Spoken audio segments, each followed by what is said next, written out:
In November 2022, a man named Jake Moffat asked Air Canada's AI chatbot about bereavement fares for his grandmother's funeral. The bot confidently told him to book a full price ticket and claim a refund within 90 days. He did exactly that, and when he tried to claim the refund, Air Canada told him the policy did not exist. The AI made it up. Air Canada lost that lawsuit. And right now, today, you are probably making the exact same mistake in your business with the prompts you are writing. I'm JT. I've been building technology companies for 30 years, and I've watched smart, capable founders burn six figures on AI implementations that fall apart the second a real customer touches them.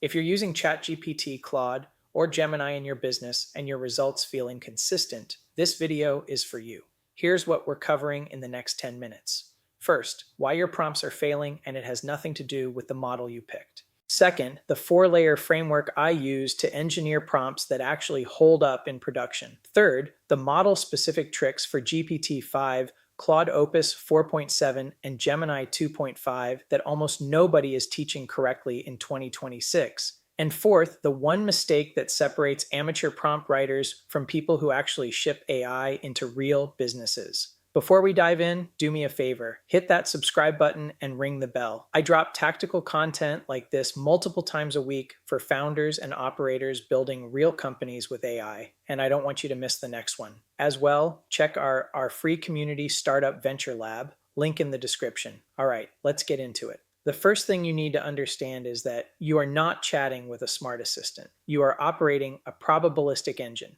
and until you internalize that one shift, nothing else I teach you today will stick. When you type a prompt into ChatGPT, it feels like a conversation. It is not. The model is not thinking. It is not understanding. It is calculating the most statistically probable next word based on billions of parameters. That is it. This is why these models fail at tasks that look ridiculously simple. Ask any major LLM whether 9.11 is bigger than 9.9, and a shocking number of them will say yes. Why? Because the model does not see decimals, it sees tokens. To the machine, the integer 11 is bigger than the integer 9, so it picks the wrong answer with total confidence. Same reason the famous "how many R's in strawberry" problem stumped these models for years. They never saw the letters. They saw a single token representing the whole word. Now here's why this matters for you. When the model has to pick the next word, it is rolling dice against a probability distribution. Your job as a prompt engineer is not to ask a better question. Your job is to load the dice. You do that with 3 levers. Number 1, your phrasing shifts the probability weights. The words "explain this code" and "provide a detailed line-by-line analysis with technical depth" lead the model down completely different paths. Number 2, the temperature setting controls how risky the model's choices are. Low temperature, around 0.0 to 0.2, makes the output deterministic and predictable, perfect for data extraction or JSON output. Higher temperature, 0.7 and up, gives you creative variety, but also more hallucinations. Number 3, structure. The model has a limited attention span, and research from 2024 confirms something called the lost in the middle effect. Information you bury in the middle of a long prompt loses up to 30% accuracy compared to information at the beginning or the end. So lesson 1, put your most critical instructions at the top and at the bottom of your prompt. Keep the middle lean, and stop asking the model to do math or count letters. That is not what it is designed for. Here is a riddle. Alice has 4 brothers and 4 sisters. How many sisters does Alice's brother have? If you ask a model to answer this instantly, it will say 4. The correct answer is 5 because Alice herself is a sister to her brothers. The model fails because it does not have an internal monologue. It cannot pause and think. The only way an LLM thinks is by generating text. The text is the thinking. This is the single most important concept in advanced prompting. If you force the model to give you a direct answer to a complex question, you are asking it to solve a math problem without scratch paper. You are guaranteed to get garbage. The fix is what Wei and the team at Google called chain of thought prompting back in 2022. You force the model to show its work before it answers. But here is where most YouTube tutorials get it wrong in 2026. The phrase, "let's think step by step," is now obsolete on reasoning native models like GPT-5 Thinking, DeepSeek R1, and Gemini 2.5 Pro. These models reason internally. If you tell them to think step by step, you are telling them to think about how they are thinking. That creates recursive loops, burns tokens, and actually makes the output worse. The 2026 rule is this: for non reasoning models, prescribe the exact reasoning steps. For reasoning models, define the outcome and get out of the way. Tell the model what perfect looks like, not how to get there. Now, the bigger principle behind all of this is decomposition. The biggest mistake I see founders make is what I call the one task, one prompt fallacy. They write a 3-page mega prompt that asks the AI to research, analyze, write, edit, and format all in one shot. That is not engineering. That is hoping. Instead, break the workflow into atomic units. One prompt extracts the data. The next prompt analyzes it. A third prompt drafts the output. A fourth prompt reviews it. 5 simple, reliable prompts will crush one complex prompt every single time. And when something breaks, you can debug it because you know exactly which step failed. Let me tell you about a developer named Priya. She is at a fintech running a batch process to categorize 5,000 support tickets at 2 in the morning. She tested the prompt. It worked. She runs it for real, and ticket 51 crashes the entire pipeline. Why? Because the model responded with this: sure, here's the category in the format you requested, and then the JSON. Her Python script choked on the word sure. That little politeness wrecked the production system. This is what I call the ambiguity tax. And if you are integrating AI into actual software, you have to eliminate it. There are 3 rules I follow.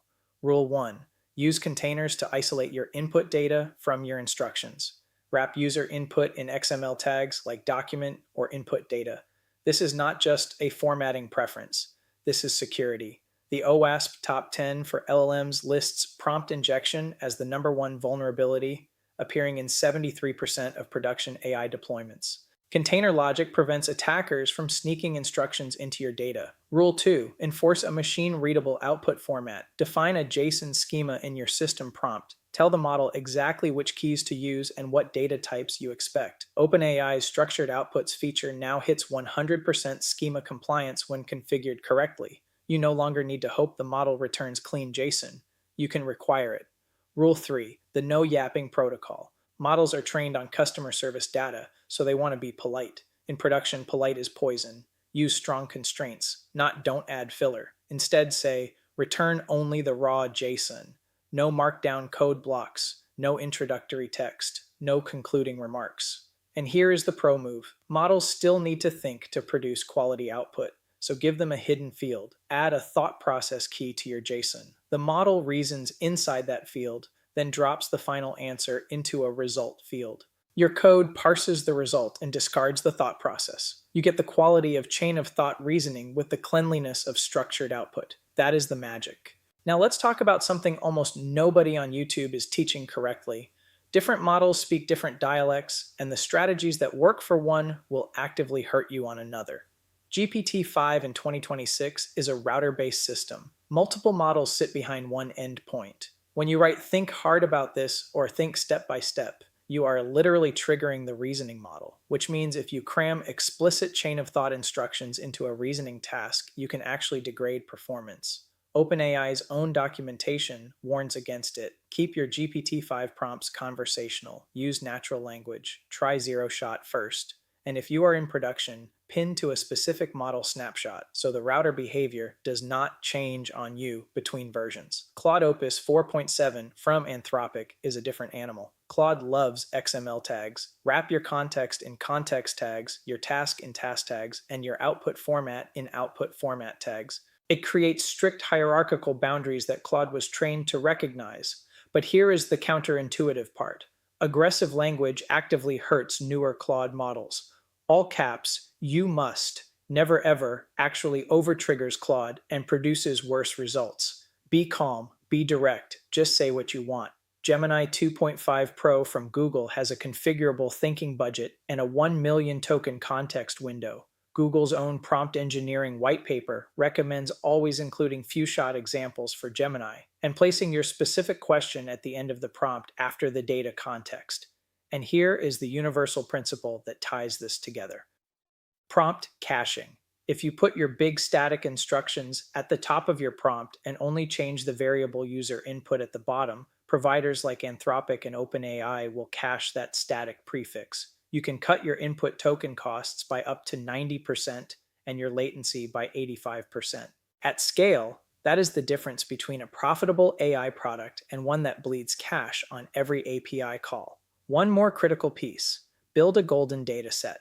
Gartner reports that 85% of generative AI projects fail because they were never properly tested. Take 5 to 10 real world examples, define what the perfect output looks like for each, and run your prompt against that dataset every time you make a change. Open source frameworks like DeepEval and Langfuse make this easy now. Stop testing with vibes, start testing with data. Here is where this is all heading. The future of AI in business is not about who can write the cleverest single prompt. It is about who can architect orchestrated systems where multiple specialized prompts work together. Look at Klarna. Their AI assistant handled 2.3 million customer service conversations in its first month, doing the work of 700 full-time agents. That was not one mega prompt. That was a pipeline. One model triaged the inbound message. Another retrieved the policy. A third drafted the response. A fourth ran compliance checks. Each component was small, testable, and reliable. That is the shift from prompt engineer to systems architect.